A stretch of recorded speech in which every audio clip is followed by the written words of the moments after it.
At Ethan's birthday party, things were lively, but the vibe shifted when a dare got personal. One of his childhood friends pulled a dare card that made everyone pause, confess love to the ugliest, shyest boy in school. Emma, the friend holding the card, froze, her eyes wide with worry. She turned to Ethan and whispered shakily, "I can't do this." Ethan just shrugged and pointed at her. "Then you do it, Emma." Meanwhile, I was in the kitchen, cutting cake and setting slices on plates. By the time I stepped out, the game was already underway. It didn't seem like a big deal to me. Everyone there was either a close friend of Ethan or part of his well-connected social circle. These were people from North City's upper-class, polished, confident, and frankly, a little intimidating. I didn't know them well, so I found a quiet corner, perched on a stool, and watched from the sidelines. The game was truth or dare. A bottle spun in the center of the group, dictating who had to answer a question or take on a challenge. At first, it was dull, with harmless questions and easy dares. I was about to sneak another slice of cake when the energy in the room suddenly shifted. Finally, it's Lisa's turn. Someone called out excitedly. A few people teased her, someone even whistled suggestively. Lisa rolled her eyes, but didn't shy away. "I choose dare," she said, her voice steady as she drew a card from the pile. She read the dare, and the room fell silent. Then someone broke the quiet, reading it out loud for everyone to hear. "Confess your love to the ugliest, most unapproachable classmate in school." A ripple of shock and laughter passed through the room. "Who's the ugliest?" Someone joked. "This school's huge. How do we even decide?" Another person scratched their chin dramatically. "What about Hudson? You know, that guy who just got back from the U." Hudson's name seemed to hang in the air. Though he wasn't in the room, everyone knew the rumors. He'd been overseas for medical treatment after an accident, leaving him with noticeable scars. He had a reputation for being brilliant but distant, someone people respected but didn't approach. Lisa turned pale. She looked at Ethan, who was lounging nearby, his phone in hand. "Ethan, I can't do this," she said quietly, her voice trembling. Ethan glanced up, his lips curling into a faint, amused smile. "Forget it," he said casually, waving it off. The tension in the room eased for a moment. "It's just a game," someone muttered. "Why push Lisa if she's uncomfortable?" A few people nodded, trying to move past it. But then, a sharp voice cut through the chatter. "Why does she get a pass?" Everyone turned to see a girl sitting across from Lisa, her expression cold and angry. She was Lisa's biggest rival at school and wasn't about to let her off easy. "Lisa's the one who said at the start that no one could back out of their dare," the girl snapped, slamming her hand on the table for emphasis. "So why does she get special treatment now? Everyone else has followed the rules." The room went silent again, the air thick with tension. All eyes were on Lisa as her rival's words lingered, daring her to respond. Lisa's rival leaned in, her eyes sharp and voice cold. "Here's the deal," she said. "Either you confess to Hudson tomorrow, or you find someone else here to do it for you. Decide." Lisa's face turned pale. She wanted to argue, but she couldn't. Earlier, she had been the one insisting that backing out of a dare was unacceptable. Now, the tables had turned. She glanced around the room, her panic growing. The problem was, besides her rival and herself, everyone else in the group was a guy. Who could she possibly ask to take her place? Desperate, Lisa tugged on Ethan's sleeve. "Ethan, please help me." But Ethan just sat back, his face calm and detached, as if this had nothing to do with him. Then, with an almost lazy glance around the room, his gaze landed on me. A cold shiver ran down my spine. "No, please, no." "Emma," Ethan said, his voice calm but commanding. "Lisa doesn't want to do it, so you'll do it for her." It wasn't a question. He already knew I wouldn't refuse. My fists clenched at my sides. This wasn't fair. For 2 years, I had followed Ethan's orders. After losing Leo, my childhood sweetheart and the person I loved most in the world, I'd been pulled into a strange system. It told me Ethan was the protagonist of this story, and I was assigned the role of Papa Fanta, a poor girl meant to stay by his side, obey his every word, and complete tasks for him. The system promised that if I played my role and finished all the tasks, it would grant me one wish. My only wish was to bring Leo back. But this task, confessing love to someone, felt like a betrayal. Confessing wasn't something to do on a whim. It was supposed to come from the heart, not be part of some cruel game.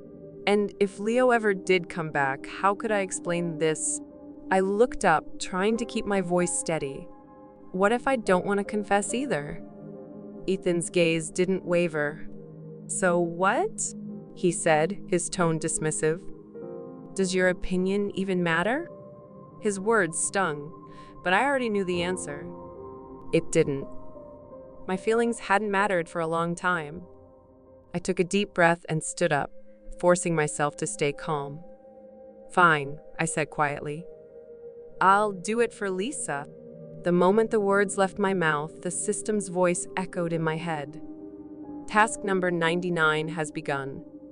Once completed, the link between the host and the protagonist, Ethan, will be terminated. Good luck. At the same time, Ethan spoke. Right. Good luck, Emma. His tone was indifferent, as if this was nothing more than a game to him. The room erupted with laughter. Emma, can you really do it? Someone teased. Hudson's so scary looking, don't chicken out. Let's start a group chat to keep track of their relationships. Another joked, cackling at their own humor. I stood there, their taunts swirling around me. For 2 years, I had been nothing more than Ethan's shadow, following him without complaint. Always the quiet servant to his whims. And now I was being made into a joke. But as pathetic as it felt, a part of me was relieved. If this was the final task, I was almost free. The laughter eventually died down, and I turned to leave. Just then, Lisa called out to me. Emma! She said, her voice soft. I'm so sorry for all this. She reached into her bag and pulled something out. Here, take this. It was a small jar of paper stars, the birthday gift I'd given her earlier. I remembered Ethan telling me to prepare it for her. During an English class, we had watched a movie where the female lead folded a star and said, "They say if you give someone a jar of these, the stars will bless you to be together forever." As I stared at the jar in Lisa's hand, I felt the weight of the moment settle over me. This wasn't just a game anymore, it was something much heavier, much harder to bear. Ethan leaned in closer, his voice steady as he said, "Emma, give me a jar of those stars." It was task number 98. Simple enough on the surface, but those paper stars meant something to me. Still, I tilted my head, trying to mask my hesitation. "Okay," I said, handing them over reluctantly. It didn't really matter whether I wanted to or not. Completing the task was all that mattered. Once it was done, I'd be one step closer to my goal. "Maybe you can use it for tomorrow's confession," I added, half joking. I didn't really believe in things like forever, but Ethan's eyes locked onto mine, searching as if trying to figure out if I was serious. In truth, once the confession was over, I'd have no reason to stay. That part was true, and it gave me a strange sense of relief. Later, a sudden buzz ran through our group chat. Hudson's plane had arrived earlier than expected. The update came from our class counselor. She seemed aware of the rumors swirling around and included a stern note this afternoon during the grade-level professional meeting. I'll introduce Hudson formally. Remember, our school has a zero-tolerance policy for bullying or exclusion. The message barely had time to settle before one of Ethan's friends added me to a new chat group.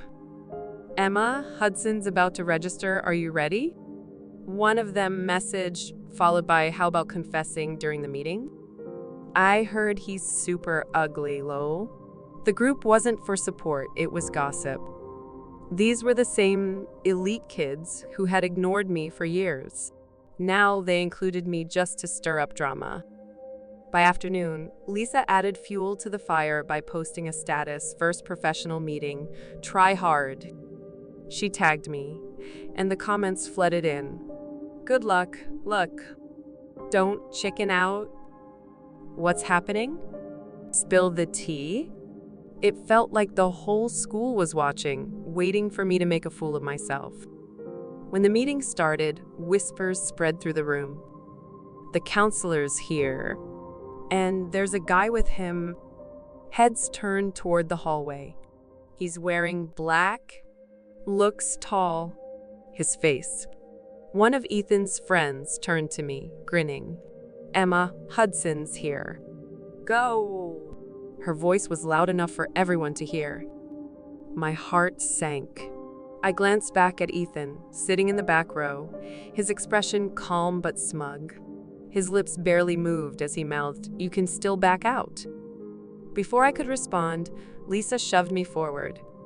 Caught off guard, I stumbled, and to my shock, I landed in someone's arms.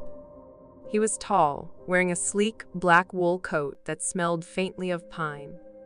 Something about him felt familiar, but I couldn't place it. The counselor's voice broke through the moment. This is Hudson, the new student who just returned from abroad. Hudson. The system's reminder echoed in my mind. Task number 99 has begun. It should have been easy, a simple confession. I'd apologize afterward, explain the situation, and move on. But as I looked up, the words I'd rehearsed vanished. He had thin gold-rimmed glasses, a high nose bridge, and a small red mole under his right eye. My breath caught. It was him, the person I thought I'd lost forever. Leo was back. The panic hit me all at once, like being lost in a huge, noisy crowd with no way out. My mind went blank, my hands froze, and I couldn't move. I knew the counselor was standing right next to us, her curious eyes watching every second. Emma, are you okay? She asked gently, but I could feel the stares of my classmates burning into my back. I must have looked ridiculous, tears streaming down my face, and no matter how hard I tried to stop, they just wouldn't quit. I've missed you so much, I whisper through the lump in my throat. Hudson stepped closer, resting his hand softly on the back of my head and pulling me into his arms. His hug was strong and safe, like nothing could hurt me anymore. I'm sorry I'm late, he said, his voice calm and steady, like it always was. I looked up at him, my voice barely audible. Do you think I still love you? His smile was soft, almost bittersweet. Emma, he said, it doesn't matter if my name is Hudson or Leo. Feelings like these, they don't just change overnight. Somewhere deep in my mind, I heard the familiar voice of the system echoing, almost like a dream. Congratulations, hostess, for completing the Ghost Boy's task. May your next life be filled with love and courage as you face the world together. The name Hudson spread through the school like wildfire. By the end of the day, everyone was talking about him, the mysterious new transfer student. Someone even started a thread on the school forum. Rumors were flying that he was supposed to be ugly, but then someone posted a picture of him walking out of the library. The sunlight hit his face just right, and he looked so effortlessly handsome. If this is ugly, then 99.9% of the guys in school are hopeless, one comment said. He's gorgeous, another wrote.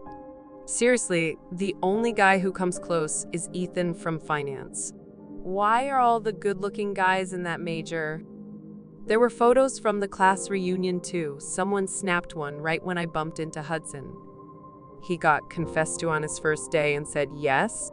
Lucky girl, one user wrote. But not everyone was thrilled.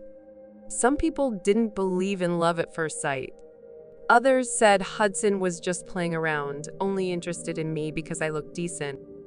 They even started betting on when he'd dump me. Honestly, I didn't care anymore. After everything I'd been through, words like that couldn't hurt me. And Hudson? He didn't care either. We trusted each other completely, and that was all that mattered. One day, as we stood outside the convenience store near the library, Hudson pointed to a shelf of little trinkets. "Emma, do you remember these?" he asked, his face lighting up like a kid. "Back at the orphanage, we treated these like treasures." We both laughed, sharing a memory so vivid it felt like yesterday. At the orphanage, there were no birthday cakes or big celebrations. Instead, Leo and I would fold paper stars, making wishes for a brighter future.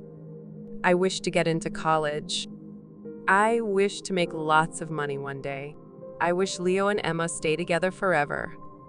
Those were simpler times, hard but pure. Hudson handed some change to the shopkeeper and asked for 2 strips of colored paper. "To make stars," he said with a serious expression. I chuckled. "You're such a kid." But he didn't laugh. He carefully folded a star and handed it to me, keeping the one I made for himself. Then, leaning closer, he brushed my cheek lightly with his fingers. His breath was warm against my skin, and my heart raced. In that moment, it felt like nothing else mattered.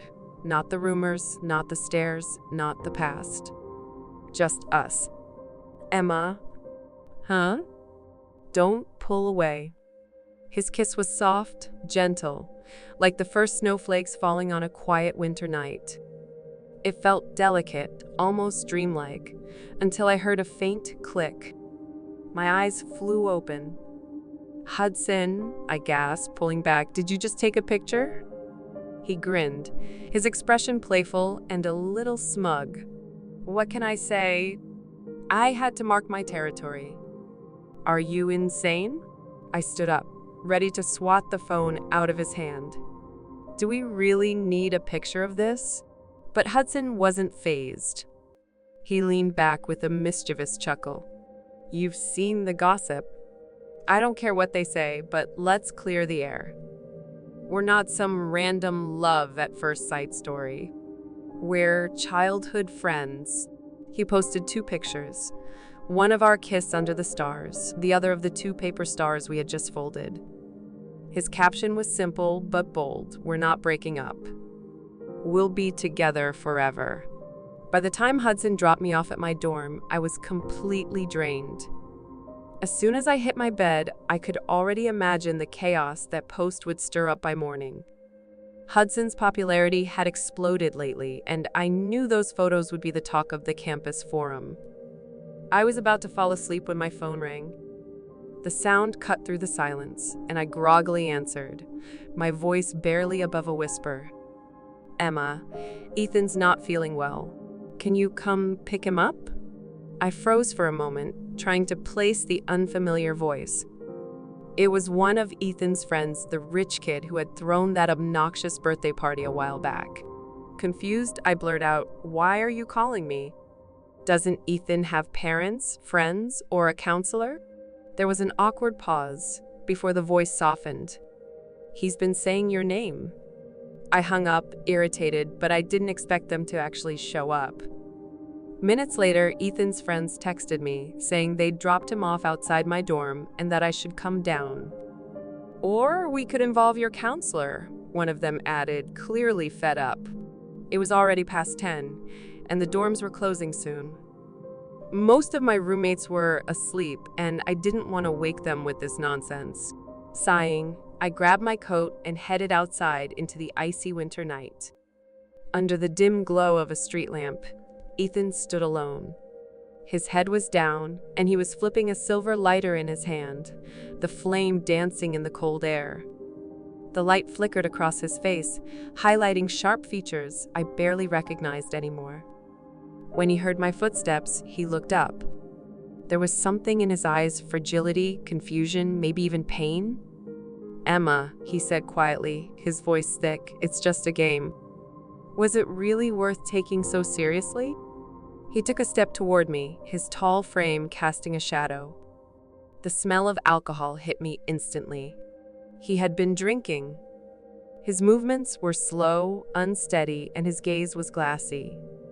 He pulled out his phone, scrolling until he found what he was looking for, Hudson's post. He held it up for me to see the picture of our kiss under the stars. His smirk was bitter, his lips twitching with frustration. "Do you even understand what a game is?" he sneered. "Why act like this?" I stared at him, my stomach churning. Since when had Ethan become so pathetic? "You've got it wrong," I started, trying to keep my voice calm.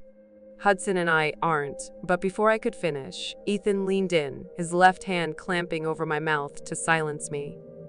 His phone slipped from his other hand as his thumb pressed hard against my lips, trembling as if he were fighting back tears.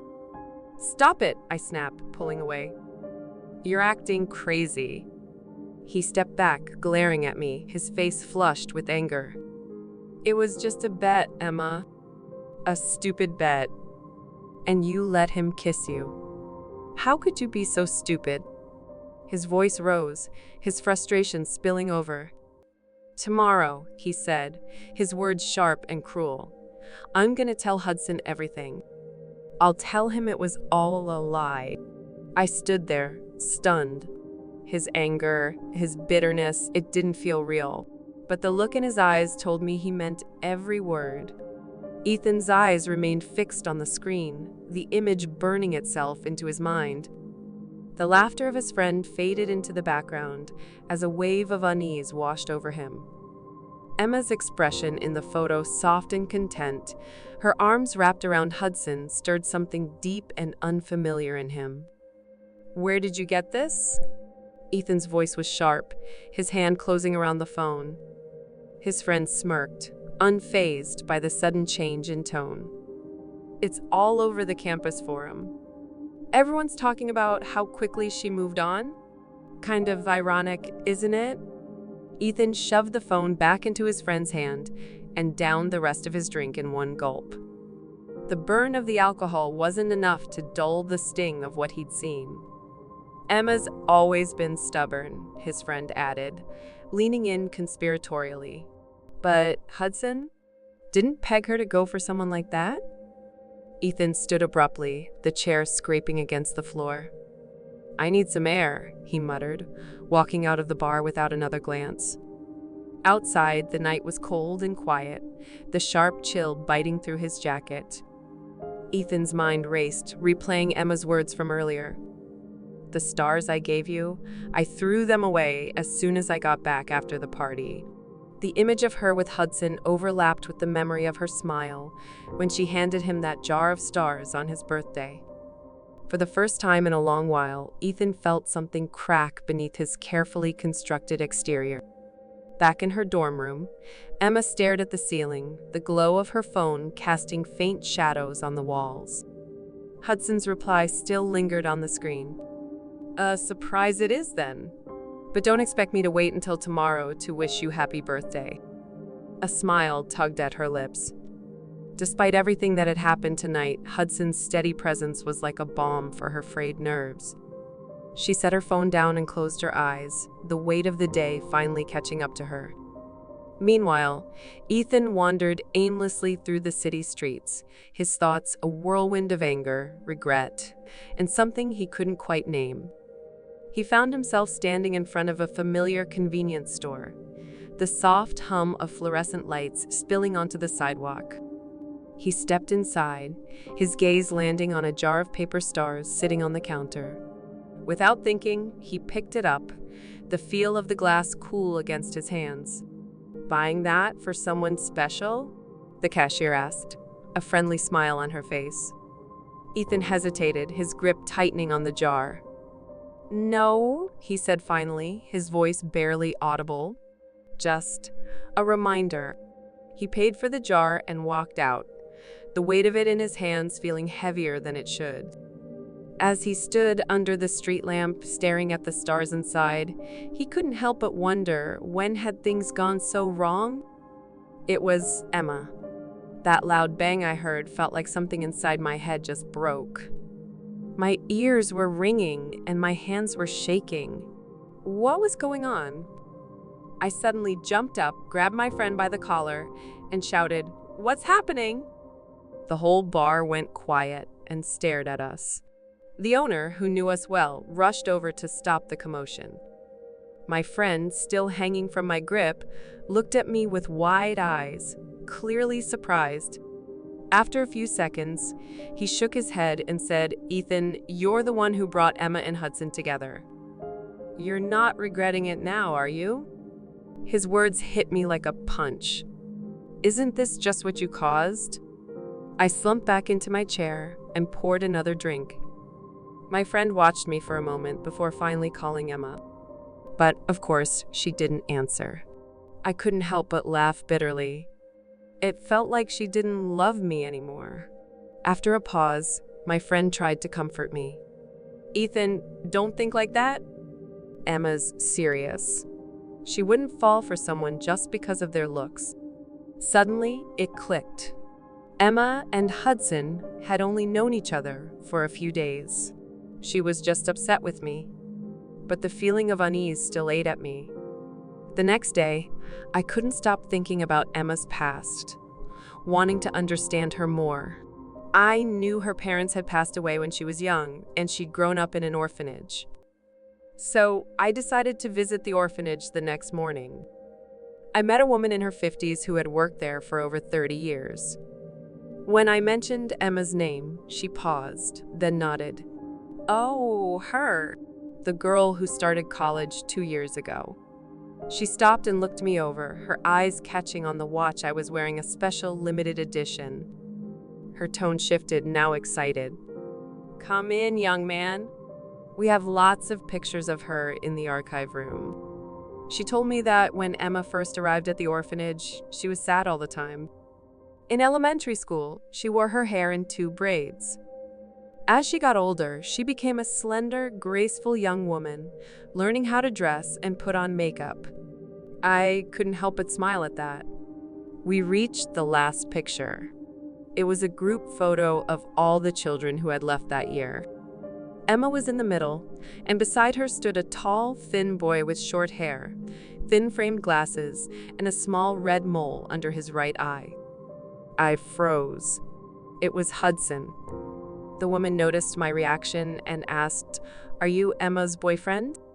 I stiffened and swallowed. "Yes," I answered. She smiled, but then said something that sent a chill down my spine.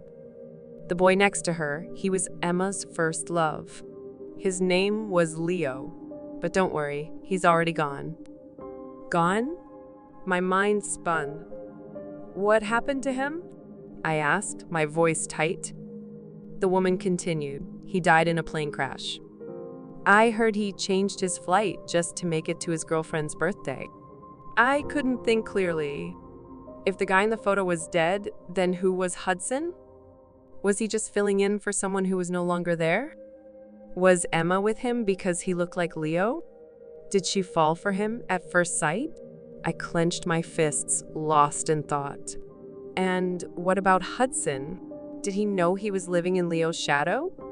If I told him the truth, would he still stick around? Since Leo's death, Emma hadn't celebrated her birthday for 2 years. It was like no one else remembered either. Hudson had planned a private dinner for her birthday at a Cantonese restaurant. He went to get the cake, and I went up alone. I had just sat down when my phone buzzed with a message from an unknown number. I went to the orphanage. "Break up with him. Okay?" There was no name, but I knew exactly who it was, Ethan. That maniac. Without thinking, I deleted the message and blocked the number. At that moment, Hudson walked in carrying a huge cake. There was no way we could finish it on our own. "If we can't eat it all, just take it to your roommates," he said with a smile, his voice gentle. He was always so thoughtful, whether it was then or before. As I stared at his kind face, I paused for a moment. "Hudson, I need to tell you something." But before I could say more, he stopped me. "Tell me after midnight." Tonight, we're just celebrating your birthday. He handed me a tablet to pick what I wanted to eat. I nodded, thinking, how important could it really be? I looked at the menu and was shocked by the prices. What? 2,000 yuan per person? Are you crazy? I stared at him, stunned. Okay? I asked. He chuckled lightly. What do you mean, okay? This meal is gonna cost you 2 months' allowance. I started to protest, but he cut me off. No, we're not going anywhere else. I've already paid the deposit. Just then, the door to the private room opened, and Ethan stepped in. Emma, he said, his voice firm. Come back home with me. He still wore the same coat from when I last saw him, looking exhausted, like he hadn't slept in days. His dark circles told the story of a man who hadn't stopped moving. A chill seemed to follow him as he entered. His eyes scanned the room, landing on me. I quickly turned away. I didn't want to look at him. Hudson stood up, holding my hands, stepping in front of me. His voice was calm but strong. What do you want with my girlfriend? The word girlfriend seemed to set Ethan off. He stormed forward, grabbing Hudson by the collar. Are you out of your mind? What did you just call her? His voice was full of anger and frustration. Hudson?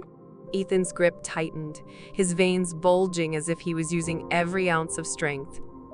I'm telling you, the reason Emma confessed to you that day was because I asked her to, he growled. Do you really think she likes you? She just sees you because you look like the boy she grew up with. That was too much for Hudson. He kicked Ethan, and they quickly started fighting. What was supposed to be a birthday celebration turned into a disaster. Of course, I stood by Hudson. I grabbed a small flower pot and smashed it against Ethan's back. Hey, how dare you hit my boyfriend? I yelled. Honestly, I had wanted to do that for a long time. In that moment, Ethan froze. He slowly turned around, looking at me, his face full of confusion and helplessness. Emma, what did you say? I'd never seen him like this before. He took 2 steps back, leaning against the tea cabinet. A glass fell and shattered, cutting his arm. Blood started dripping from the wound. His head dropped, and he looked so small and fragile, like a child abandoned by someone they trusted. The room was quiet for a long time, until finally Hudson broke the silence. I don't know where you heard those rumors, but the boy Emma grew up with, it's me. There was never anyone else. Ethan's head snapped up. What are you saying? He's dead. The room fell silent again. I watched as Hudson slowly sat down, taking a deep breath before covering his face. I know. It was Emma who saved me. For the first time, Hudson told me his story. It turned out that after the plane crash, he had fallen into a coma. But somehow, he survived. The rescue team gathered Hudson's personal details, like his name and blood type, and saved them on a contact pad. Eventually, they tracked down his family. During all of this, a strange, robotic voice echoed in his mind. You're the person Emma wants to save. Don't worry. As long as she finishes our tasks, you'll wake up. Sometimes he could even hear my thoughts. I can't believe I have to write this paper for that annoying guy, Ethan. When will the basketball game end? I still need to cheer him up. Hang in there, Emma. Just 2 more assignments and Leo will be back. Confess? Leo, you'll come back, right? A tear slipped from Hudson's eye, slowly rolling down his cheek. He lowered his hand, and only then did I notice his whole face was wet with tears. Emma, Hudson whispered, his voice shaking. The moment you agreed to confess for someone else, I woke up from my hospital bed. He paused, his voice full of emotion. In that moment, I wondered, am I really worth all this to you? Ethan stood silently in the corner, pale as a ghost, like the cold wind had hit him hard. His fingers, still stained with blood, barely moved. He didn't say anything for a long time. Then, without a word, he turned and walked away. I never saw him again. Life slowly returned to normal for Hudson and me. We went to class, spent time together, and one day I found out something surprising. Hudson's real parents were the founders of Change Industries. The couple who built that huge business empire? I asked, shocked. Hudson nodded. I'd seen their names in the news before. After their 2 sons were in accidents, they had moved overseas and hadn't returned for years. They just came back a few days ago, Hudson said. How about I take you to meet them? I hesitated. Do you think they'll look down on me? Hudson smiled. Of course not. The reason his parents came back was to hand over the company to Hudson. They had bought a villa in the countryside where they spent their time planting flowers, growing vegetables, and rescuing stray animals. When I visited, they had been preparing a big meal since early in the morning. Hudson's mom kept filling my plate with food. Hudson looked at me with warmth in his eyes. Eat more, Emma. From now on, consider this your home. My heart melted. Hudson held my hand under the table, our fingers locking together tightly. He smiled at me. I stayed in the dorm until graduation, but with Hudson, things were starting to feel like home. Hudson led me inside, and as soon as I stepped in, I noticed a new package on the table. My roommates were sitting around, chatting away. Did you hear?